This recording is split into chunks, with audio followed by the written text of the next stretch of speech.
সুপ্রিয় সুধী, আসসালামু আলাইকুম ওরহমতুল্লাহি ওবরকাতু। আশা করি সবাই অনেক ভালো আছেন। আজকে একটি গুরুত্বপূর্ণ ভিডিও নিয়ে আপনাদের সামনে উপস্থিত হয়েছি। আজকে আলোচনা করব কিডনি রোগ থাকলে কোন কোন খাবার খাওয়া যাবে না, এবং লাস্টে আমি এটাও বলে দিব কিডনি রোগে আক্রান্ত রোগী কোন খাবারগুলো বেশি খাবেন, কিভাবে জীবনযাপন করবেন।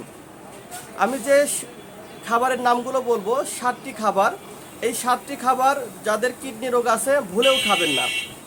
যাদের কিডনিতে পাথর আছে তারা তো এই সবজি কোনো সময়ই আপনার প্লেটে আনবেন না। সবচেয়ে বড় কথা হলো যাদের কিডনি রোগ নাই তারাও এই সবজিগুলো, এই খাবারগুলো বেশি বেশি খাবেন না, কম খাবেন। আমি যে 7টি খাবারের নাম বলবো বা যে সবজির নাম বলবো এটা আমাদের নিত্য দৈনন্দিন খাবার তালিকায় থাকে। তবে কিডনি রোগে আক্রান্ত রোগী অবশ্যই এই খাবারগুলো পরিহার করে চলবেন। 1 নম্বরে টমেটো। কিডনি রোগে আক্রান্ত রোগী আপনি টমেটো খাবেন না, খেলেও খুবই অল্প পরিমাণ। 2 নম্বরে পালং শাক। 3 নম্বরে ব্রোকলি। 4 নম্বরে আপনার মাশরুম। 5 নম্বরে আপনার শালগম। 6 নম্বরে ফুলকপি। আর 7 নম্বর হলো ঢেঁড়স। এই 7টি খাবার আপনি লিখে রাখবেন। আপনার যদি কিডনি রোগ থাকে, কিডনিতে পাথর থাকে, বা আপনার মেরুদণ্ডে ব্যথা বা কিডনিতে ব্যথা থাকে, তাহলে এই খাবারগুলো খাবেন না, তাহলে আপনার কিডনি নষ্ট হয়ে যাবে। আর যাদের কিডনি রোগ নাই কিন্তু কিডনি দুর্বল, তারা এই খাবারগুলো এড়িয়ে চলার চেষ্টা করবেন। তো এখন আসেন আমি বলে দিই কোন খাবারগুলো কিডনি রোগী বেশি বেশি খাবেন। তার ভিতরে ফার্স্ট নাম্বার হলো গাজর।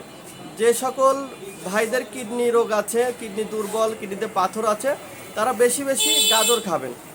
2 নাম্বার হলো আপনার যেটা বলবো সেটা সবাই চিনবেন না, তবে যারা চিনবেন বেশি বেশি খাওয়ার চেষ্টা করবেন। আর না চিনলে ইউটিউব বা আপনার গুগলে গিয়ে সার্চ করবেন। সেটা হলো আপনার পাথরকুচি পাতা। পাথরকুচি পাতার রস যদি নিয়মিত কেউ খায় তাহলে তার কিডনি ভালো থাকবে, প্রস্রাব ক্লিয়ার থাকবে। লবণ দিয়ে খাবেন, রস করে লবণ দিয়ে খাবেন।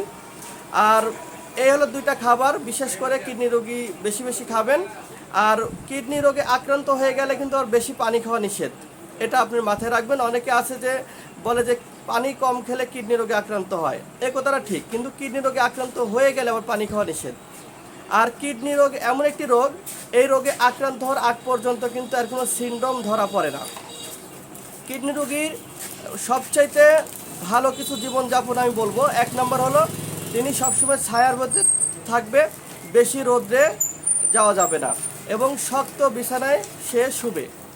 সে নরম বিছানায় পিঠ লাগাবে না এবং সোফায় বসবে না। সে কাঠের চেয়ারে বসবে এবং শোয়ার সময় তার খাটে কোনো সোফা বা আমরা যেটা জাজিম বলি বা তোষক এগুলি রাখা যাবে না। শক্ত এবং কাঠের বিছানায় শোয়ার চেষ্টা করবে, তাহলে কিডনি রোগী অনেকটাই ভালো থাকবে। আর যাদের কিডনি রোগ নাই তারাও কিন্তু চাইলে কাঠের বিছানায় বা শক্ত বিছানায় শুবেন, এতে আপনার মেরুদণ্ড ভালো থাকবে, শরীর ভালো থাকবে। হ্যাঁ, আর লাস্টে একটি কথা বলে রাখি, সেটা হলো কিডনি রোগে আক্রান্ত রোগী যারা আছেন তারা অবশ্যই সয়াবিন তেল পরিহার করবেন। এটা কিন্তু অনেকেই আপনার এতটা ভালোবেসে ফেলছে সয়াবিনকে যে সয়াবিন তেল ছাড়া চলেই না। তো কিডনি রোগে আক্রান্ত রোগী অবশ্যই সয়াবিন তেলে কোনো রান্না করা খাবার আপনি খাবেন না, কোনো খাবারই আপনি খাবেন না। সরিষার তেল খাবেন, অলিভ অয়েল খাবেন, রাইস ব্রান অয়েল খাবেন। আর যদি সয়াবিন তেল খেতেই হয় পরিমাণে খুবই কম খাবেন। তো সবাইকে ধন্যবাদ জানাচ্ছি আজকের ভিডিওটি পুরো দেখার জন্য। যারা আমার চ্যানেলে নতুন অবশ্যই সাবস্ক্রাইব করবেন, আর আইডিতে নতুন হলে অবশ্যই ফলো করে রাখবেন। নিত্য নতুন ভিডিও পেতে সঙ্গেই থাকবেন। লাইক কমেন্ট শেয়ার করে সবার মাঝে ছড়িয়ে দেবেন ভিডিওটি। সবার সুস্বাস্থ্য কামনা করছি। আসসালামু আলাইকুম।